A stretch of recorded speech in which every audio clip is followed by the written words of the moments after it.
The biggest question in Bulls Nation right now is what the hell is going on with Patrick Williams? This guy has been abysmal this year. He's averaging a career low in points despite averaging a career high in field goal attempts. Granted, that's 8.7 this year. I think last year he was at like 8.2, so it's a marginal career high, but it's still a career high. But his points are down 3 points a game. He's shooting abysmally.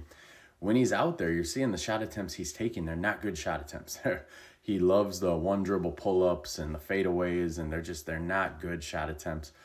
His defense, he is the Bulls' best point of attack defender, which leads to you getting beat a lot when you don't have help side defense. But his defense hasn't looked great this year. Giannis obviously torched him, but Giannis torches everybody. And just the look of it too, it doesn't look right. He's a guy where you look at the way the Bulls are playing these days. They're running a lot. They're shooting a lot of threes. Patrick Williams, he's 6'7", he's 225. He's supposed to be an athletic specimen. He's supposed to like getting up and down the court. He's supposed to be a reliable three-point shooter. You would think playing up and down like this would play to his strengths, and it's not. And it's still the same Patrick Williams problems we've had for years, where on offense, when he doesn't have the ball, he just stands around. He needs to cut. Giddey will find you if you cut backdoor. Lonzo will find you when you cut backdoor. These guys are willing passers. Vucevic will find you when you cut backdoor. Like, it's been proven time and time again, but he doesn't do it. And it's got to be a personal thing for him at this point. Like, it's just not in his, he just doesn't have that motor to go. So I don't know if the guy's going to bounce back, if he's going to rebound this season, what's going to happen, but he needs to play better.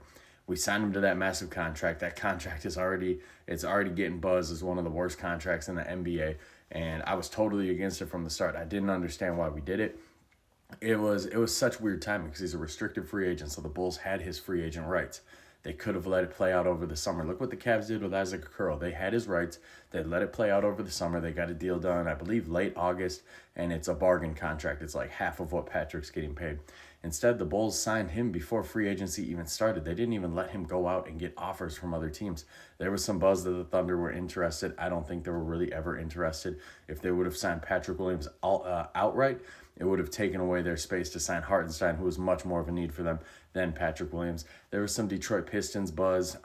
That seems like a logjam, because their last two drafts, they've drafted players who play his position, who are similar size, similar builds. So I don't know where he was going to sign. And like I said, the Bulls had his rights. So if somebody would have given him a $90 million contract like the Bulls did, the Bulls could have matched it. Most likely, this thing would have dragged out into late July, early August. The Bulls could have brought him back at a much more reasonable number, or he just would have ended up signing his qualifying offer and played this year out on a one-year deal, and probably played with a little bit more fire because it's a one-year deal and he has to earn a contract the next offseason. So the way the Bulls handled him last summer doesn't make any sense, and it looks horrible now. It looks like another AKME blunder.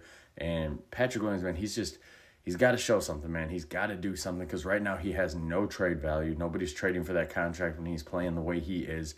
And everything is theoretical with Patrick Williams. That's been the problem his 4 years here. Everything is theoretical. Theoretically, he's a great point of attack defender. Theoretically, he's a good three-point shooter. Theoretically, he's a good mid-range shooter. Theoretically, everything is theoretical with this guy. It's time for him to prove it. Let me know in the comments what you guys are thinking about Patrick Williams this year, and if you think he's actually going to bounce back.